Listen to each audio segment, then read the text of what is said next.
My name is Ammon Bundy. I'm the third son of Cliven Bundy. I prepared this video for a couple reasons. One is a lot of people have asked me about the direction this country is going and what I feel is the main concern that we should be worried about. Also, I offer this video to you as a warning of what may come if we do not correct the things that are happening. The federal government has not been given authority by the people to act the way they are. Most of the acts of Congress over the last 50 years have not been authorized by the people. Federal agencies are ramping up military-like forces to compel the American people into abiding by their codes, and the Supreme Court continually rules on matters that they do not have jurisdiction over, forcing the states into undue obedience. I would like to briefly cover the purpose in which the people organized the federal government, what authority the people gave the federal government, and how federal agencies today are the greatest threat the American people have ever faced. Before the federal government was created, the states had existed for several years. The states were doing well inside their borders, the people were thriving and enjoying their newfound freedoms. Economics were good, morale was high, and general social ethics were honored. However, when it came to matters outside the state, such as trade with other countries, disputes between two or more states, the defense against other nations, or the expansion and growth of the country, the current system was weak. Without an orderly system to handle these matters, the states surely would begin fighting amongst each other, and possibly even be conquered by an outside force. In 1787, 11 years after the American people declared independence from King George III, the states' delegates came together in Philadelphia to discuss how they may resolve the concerns involving the unity of the states. The weakness of the current system was defined as fourfold: 1. Foreign trade; 2. Resolving conflicts between states; 3. Defense of the states from foreign threats; and the proper way to grow and expand. Over 4 months and through much deliberation, a simple one-page document with 7 articles was drafted to resolve these problems. We know this document as the United States Constitution. In this document, it proposed that the states create a federal government, a central government, or a general government, and delegate these 4 main responsibilities to it: matters of foreign trade, an appeals court between 2 or more states, matters of national defense, and matters of growth and expansion of the nation. The document made it very clear to how the federal government would be organized, and was very specific to what authority and responsibility the people were delegating to this government. When the states' delegates presented the Constitution to the people, many were very concerned that it would give the proposed central government too much power. The delegates assured the people through many written and verbal communications that the Constitution was drafted to only give very specific power to the federal government, only enough power to perform the specific duties listed. Virginians and New Yorkers were so concerned about the Constitution creating a central government that would dissolve the states' power and put them back in the situation they just fought against, that they resisted ratifying the Constitution until amendments were promised to be added. Amendment 1 through 10, known as the Bill of Rights, was added to make it clear that the people were not giving the federal government power to make rules or regulations on just anything. Amendment 10 alone reads that if it is not listed in the Constitution, then the federal government does not have authority from the people to be making laws or acting on it. The people, through the Constitution, gave the federal government authority to act for 1. International trade; national defense, including border security; serve as an appeals court so 2 or more states can resolve conflicts; administer acquired or conquered land until the land becomes a state, along with a few other listed responsibilities such as post offices. Beyond these, they have not been given authority from the people or the states. Beyond these, the states and therefore the people have reserved the power to themselves. For example, let's look at our schools. Where in the Constitution does it list the federal government's authorization to administer and regulate education? It does not. Where in the Constitution does it list the federal government's authority to administer and regulate the environment? It does not. Where does it list the federal government's authority to own or control mass amounts of land inside the state? It does not. And where does it list the federal government's authority to administer and regulate public health and safety? It does not. So I ask you this question. If the federal government does not have authority from the people to be acting the way they are, then with what authority are they acting on? Can the legislative, executive, or judicial branches of the federal government act on anything or on everything? Can Congress make acts of law for anything they desire? Can the executive branch administer on any regulation they wish? Can the Supreme Court rule on every matter? Have the people given them authority to do this? And if not, then by what authority are they acting on? When people in government go rogue and begin to act on their own, outside the power the citizens have given them, that government becomes very dangerous to the people. When people in government, bureaucrats, assume they can regulate on anything and on everything, then that is exactly what they do, and the liberties of the people are taken away. When the people push back, and they always do, the bureaucrats view those pushbacks as a threat to their power, and in almost every case in history, they begin to murder their own people. Over 170 million people in the 20th century alone have been murdered by people in their own government, after these governments achieved unchecked authority. The founders understood this danger. They listed very clearly what the federal government has authority to do, and beyond these, no power was or has been given.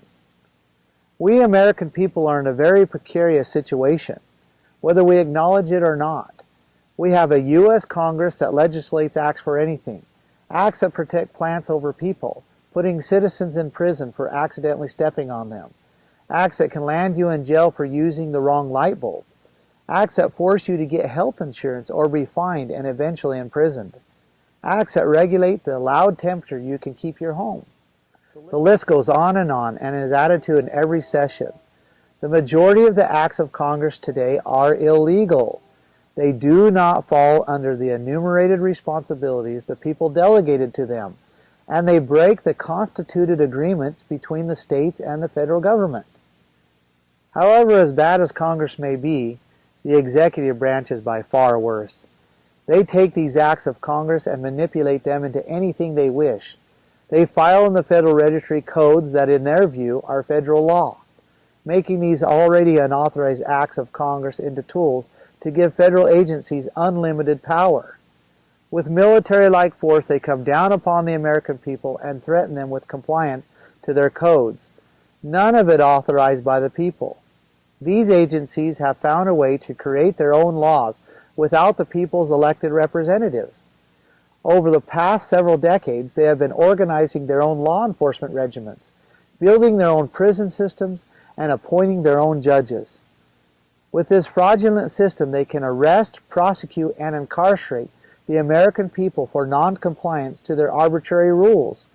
All of this is done outside the proper legal system sanctioned by the people, making it futile for the American people to get justice when caught in this counterfeit judicial system, and making it feasible for bureaucrats to embezzle, abuse, oppress, incarcerate, and even murder the American people without afterwards even as much as an investigation.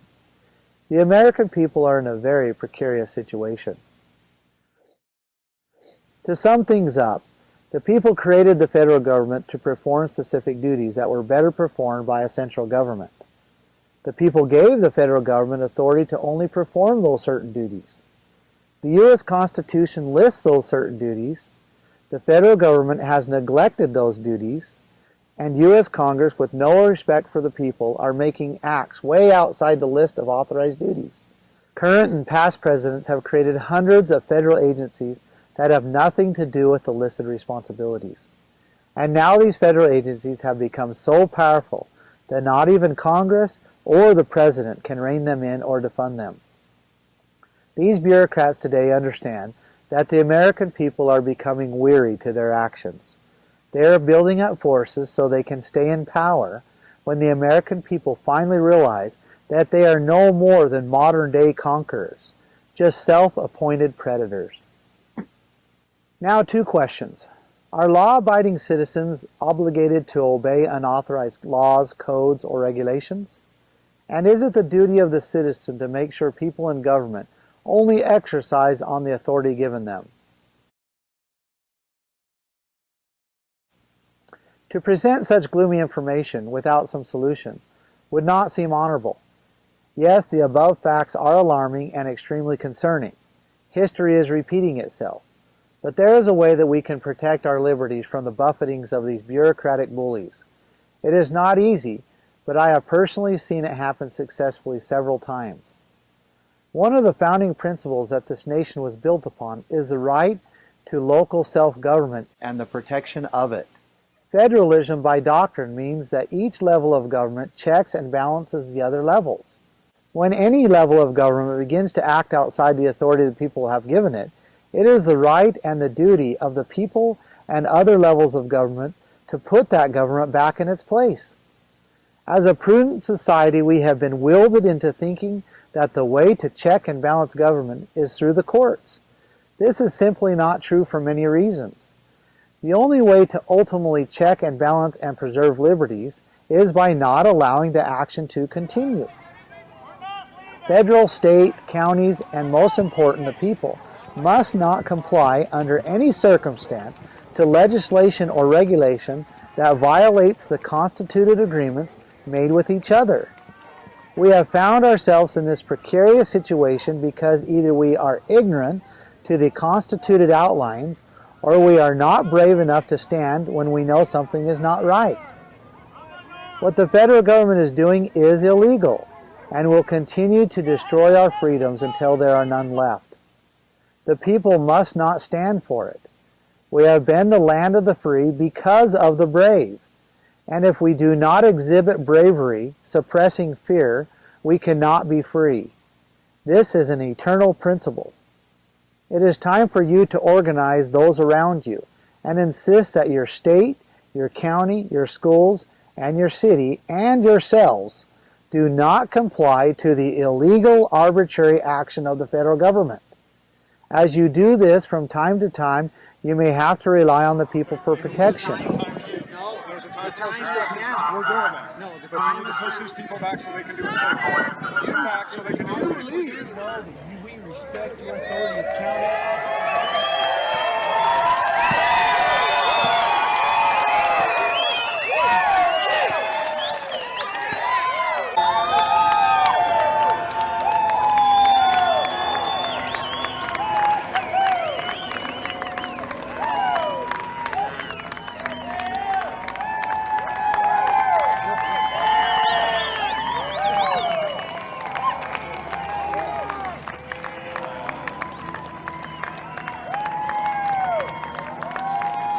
As my father, Cliven Bundy, says, "Come home, America. Take care of your county where you can make a difference. Stop worrying so much about who is running for president or for Congress. They are nearly all lost to the people. It is time to elect county sheriffs and commissioners that are brave enough to check and balance all other governments when they try to take the lives, liberties, and properties away from the citizens. If this is done correctly, we may enjoy freedom a little longer, and possibly even pass it on to our children. Rights are not protected in the courts. In fact, they are usually diminished there.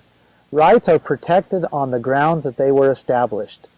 Remember, you cannot expect your sheriff to defend your rights when you are not willing to defend them yourselves. If you are concerned about the direction this country is going and would like to do something about it, there are others in your area that feel the same. Please go to the link below to be contacted with them. Thank you.